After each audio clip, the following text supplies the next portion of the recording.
Hello friends, welcome back to our channel. അപ്പോൾ നമ്മൾ ഇന്നാണ് കേട്ടോ തമിഴ്നാട് തിരുമണം. അപ്പോൾ 2, 3, 4, 5 പാർട്ടുകളായിട്ട് നമ്മൾ വീഡിയോസ് ഇങ്ങനെ കണ്ടു. അപ്പോൾ നന്ന രാവിലെ തന്നെയാണ് കേട്ടോ, 5 മണി ടു 6 മണിയാണ് നമ്മുടെ കല്യാണ ടൈം. അതുകൊണ്ട് നമ്മൾ നേരത്തെ ഇറങ്ങി. അപ്പോൾ അവിടെ എത്തുമ്പോഴത്തേനും പെണ്ണിൻ്റെ ഫോട്ടോഷൂട്ടായിരുന്നു. പിന്നെ ആദ്യം തന്നെ പറയാനുള്ളത്, വീഡിയോ ഇത്തിരി ലെങ്ത്താണ്, അതുകൊണ്ട് തീർച്ചയായിട്ടും സ്കിപ്പ് ചെയ്യാതെ കാണാം. ഈ കാണുന്നതൊക്കെ ഒറിജിനൽ പൂവാണ് കേട്ടോ. അപ്പോൾ ഓരോ ഫംഗ്ഷനും ഞാനിവിടെ ഇട്ട ഓരോ ഫംഗ്ഷനും പൂക്കളും ഞാൻ ശ്രദ്ധിച്ചിട്ടുണ്ടാവും. വെറൈറ്റി ആയിട്ടുള്ള എന്താ പറയണ്ടേ പൂക്കളാണ് അവിടെ ഒരുക്കിയിട്ടുള്ളത്. ഇത് പാലും വെള്ളവും കൊടുക്കലാണ് കേട്ടോ. കല്യാണത്തിന് നമ്മളിങ്ങനെ ഈ ഉറപ്പിക്കാനൊക്കെ പോകുമ്പോൾ ഉണ്ടായ ആൾക്കാരാണത്. അതിനുശേഷം ഇത് പെണ്ണിന് ഇത് കെട്ടിക്കൊടുക്കുന്നത് എന്താണെന്ന് വെച്ചാൽ, സത്യം പറഞ്ഞാൽ എനിക്ക് എന്താണെന്ന് ഇത് മനസ്സിലായില്ല കേട്ടോ. എന്താ ചടങ്ങെന്ന് അറിയില്ല. പിന്നെ നമ്മുടെ ബ്രാഹ്മിൻസിൻ്റെയൊക്കെ കൂട്ടത്തിൽ ഇത് കണ്ടിട്ടുണ്ട്. അപ്പോൾ അങ്ങനെ പെണ്ണിന് പൂവൊക്കെ ഇട്ട് എല്ലാവരും കളമ്പൊക്കെ വെച്ച് കൊടുത്ത് ഒരു ഗ്രൂപ്പ് ഫോട്ടോ ഒക്കെ എടുത്ത് പെണ്ണിനെ അനയിച്ച് പുറത്തേക്ക് കൊണ്ടുപോയി. പുറത്ത് കൊണ്ടുപോകുന്നത് മാത്രമല്ല, അവിടെ വേറെയും ചടങ്ങുകളുണ്ട് കേട്ടോ. ഇതൊക്കെ സത്യം പറഞ്ഞാൽ നമ്മുടെ ലൈഫിൽ ഫസ്റ്റ് ടൈം തന്നെയാണ് കാണുന്നത്. അപ്പോൾ അതുകൊണ്ട് തന്നെ എല്ലാം ഭയങ്കര ക്യൂരിയോസിറ്റിയോട് കൂടി തന്നെ നമ്മളെല്ലാവരും ഇങ്ങനെ കണ്ട് നിന്നു എന്നുള്ളതാണ്. അപ്പോൾ കഴിഞ്ഞതിലൊക്കെ പറഞ്ഞതുപോലെ തന്നെ എല്ലാം പെണ്ണിനും ചെക്കനും ഉണ്ട് കേട്ടോ. ഒരാൾക്ക് മാത്രമല്ല, രണ്ട് ടീമും ഈ ഓഡിറ്റോറിയത്തിൻ്റെ 2 ഭാഗങ്ങളിലായിട്ട് തന്നെയാണ് താമസം. അതായത് ഫുള്ള് ചടങ്ങാണ് അവർക്ക് 2 ദിവസം എന്ന് പറയുന്നത്.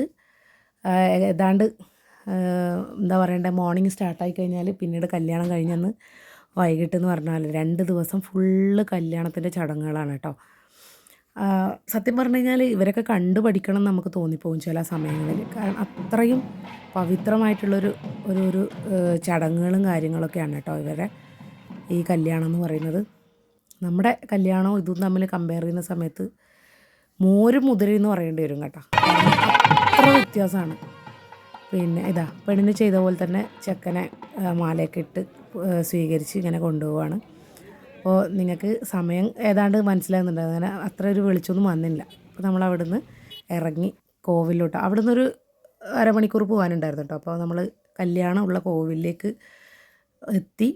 അവിടെ എത്തിയതിന് ശേഷം പിന്നെ സത്യം പറഞ്ഞു കഴിഞ്ഞാൽ സിനിമ സ്റ്റൈലൊരു കല്യാണം എന്നൊക്കെ പറയേണ്ടി വരും കേട്ടോ. കാരണം എൻ്റെ ലൈഫിൽ ഞാൻ ആദ്യമായിട്ടാണ് കേട്ടോ ഇങ്ങനെ കാണുന്നത്. നിങ്ങൾ ഇങ്ങനെയുള്ള കല്യാണങ്ങളൊക്കെ നേരിട്ട് കണ്ടിട്ടുണ്ടെങ്കിൽ ഒന്ന് കമൻറ്റ് ചെയ്യണേ. അപ്പോൾ അവിടെ ഒരുപാട് ചടങ്ങുകളുണ്ടായിരുന്നു. നമ്മുടെ പൂജാരി അവർക്ക് മന്ത്രങ്ങളൊക്കെ ശ്ലോകങ്ങളൊക്കെ ചൊല്ലി കൊടുക്കുന്നുണ്ട്. അത് അവർ ചൊല്ലുന്നുണ്ടായിരുന്നു. പിന്നെ അപ്പോൾ എല്ലാ ദേവീ ദേവന്മാരെയും ഒക്കെ പ്രീതിപ്പെടുത്തിക്കൊണ്ട് ഉള്ള നല്ലൊരു വിവാഹ ജീവിതത്തിലോട്ടുള്ള ഒരു കടക്കൽ എന്നൊക്കെയാണ് നമുക്കതിൽ നിന്ന് മനസ്സിലാക്കാൻ പറ്റിയിട്ടുള്ളത്. അപ്പോൾ അതിനെ എല്ലാ ചടങ്ങുകളും തീർന്നതിന് ശേഷം താലി പൂജാരി എല്ലാവരെയും കാണിക്കണം കേട്ടോ. മഞ്ഞച്ചരടും അതിൻ്റെ കൂടെ സാധാരണ നമ്മുടെ സ്വർണത്തിൻ്റെ മാലയും ഉണ്ട് കേട്ടോ. അപ്പോൾ അത് പിന്നെ എല്ലാവരെയും കാണിക്കുന്നുണ്ട്. പിന്നെ ഒരു കാര്യം എന്ന് പറഞ്ഞു കഴിഞ്ഞാൽ, ഇത് കെട്ടിക്കഴിഞ്ഞതിന് ശേഷം പിന്നീട് പെണ്ണിൻ്റെ, അതായത് എന്താ പറയുക, ഉള്ളിൽ വെക്കുന്ന ഒരു സംഭവമാണ്. പുറത്തേക്ക് അങ്ങനെ കാണാനില്ല. അപ്പോൾ ഈ ഒരു പട്ടൊക്കെ പുതക്കുന്ന കണ്ടപ്പോൾ എനിക്ക് സത്യം പറഞ്ഞാൽ ഫീലായത് നമ്മുടെ സത്യം ശിവം സുന്ദരം എന്ന് പറഞ്ഞ സിനിമയിൽ കണ്ട ആ ഒരു ഇതൊക്കെയാണ് കേട്ടോ. കണ്ണു നിറഞ്ഞു പോയി. നമ്മുടെ ഒരു കല്യാണത്തിൻ്റെയൊക്കെ ആലോചിച്ചിട്ടാണോ എന്താണെന്നറിയില്ല. ശേഷം നന്നായിട്ട് ഒന്ന് പ്രാർത്ഥിക്കുകയൊക്കെ ചെയ്തു കേട്ടോ. അവിടെ ഒരുപാട് കാണാനുള്ള കാഴ്ചകളൊക്കെ ഉണ്ടായിരുന്നു. കല്യാണം കഴിഞ്ഞതിന് ശേഷം മെല്ലെ നമ്മൾ പുറത്തേക്കൊക്കെ വന്നു. 1-2 സെൽഫി മുഖ്യം ബിഗിലെന്ന് പറഞ്ഞ പോലെ ഫോട്ടോസൊക്കെ എടുത്ത് പിന്നെ എന്തുണ്ട് നമ്മൾ തമിഴ്നാട്ടിലെ കല്യാണം?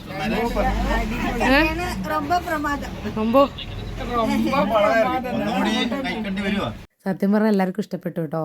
അപ്പോൾ അവിടെ ഓഡിറ്റോറിയത്തിലേക്ക് തിരിച്ചെത്തുമ്പോഴത്തേനും ചായ റെഡിയാകുന്നുണ്ട്. അപ്പോൾ വേണ്ടവർക്കൊക്കെ ചായ കുടിക്കാൻ ഇനിയും ഓഡിറ്റോറിയത്തിലെത്തിയതിന് ശേഷം ചടങ്ങാണ് കേട്ടോ. ഇവിടെ ചടങ്ങിനെ കുറിച്ച് പറയാതിരിക്കാൻ വയ്യ. അപ്പോൾ ഓരോരോ ചടങ്ങിനും പിന്നെ അലങ്കരിച്ചിട്ടുള്ള നമ്മുടെ ഓഡിറ്റോറിയം അല്ലെങ്കിൽ സ്റ്റേജ് അലങ്കാരം നിങ്ങൾ നോക്കുക കേട്ടോ. ഇത് എന്താണെന്ന് പറഞ്ഞു കഴിഞ്ഞാൽ, അവർ ഓഡിറ്റോറിയത്തിലെത്തിയതിന് ശേഷം പെണ്ണിൻ്റെയും ചെക്കൻ്റെയും കൈയൊക്കെ കൂട്ടിക്കെട്ടി. എന്താ സംഭവം നമുക്ക് വലിയ പിടുത്തമൊന്നുമില്ല. അത് കഴിഞ്ഞ് നമ്മൾ പിന്നെ ഭക്ഷണം കഴിക്കാൻ പോയി കേട്ടോ. അപ്പോൾ രാവിലത്തെ ചായേൻ്റെ കടി നിങ്ങൾ കാണുന്നുണ്ടാവും. അപ്പോൾ അവർ എല്ലാം ഇങ്ങനെ ഇലയും ഇതൊക്കെ റെഡിയാക്കി വെച്ച് ഇങ്ങനെ ഉണ്ട്. ആൾക്കാർ വന്നിരിക്കേണ്ട താമസം മാത്രമേ ഉള്ളൂ കേട്ടോ. അപ്പോൾ എപ്പോഴും ഉണ്ടായ പോലെ തന്നെ അന്നും വളരെ വെറൈറ്റി ആയിട്ടുള്ള ഐറ്റംസൊക്കെ ആയിരുന്നു. നല്ല ടേസ്റ്റൊക്കെ ആയിരുന്നു കേട്ടോ. ഫുഡിൻ്റെ കാര്യത്തിൽ ഒരു രക്ഷയില്ല, നമുക്ക് ഒന്നും പറയാനില്ല. പിന്നെ ഇവരുടെ ഒരു സർവീസ്, പാലക്കാടുകാരാണ്. അപ്പോൾ ഇവർക്ക് നമ്മളെ കണ്ടപ്പോൾ ഒരു സന്തോഷമായി, കാരണം മലയാളികളായതുകൊണ്ട് തന്നെ നമുക്ക് അവരെ കണ്ടപ്പോൾ ഒരു സന്തോഷമായി.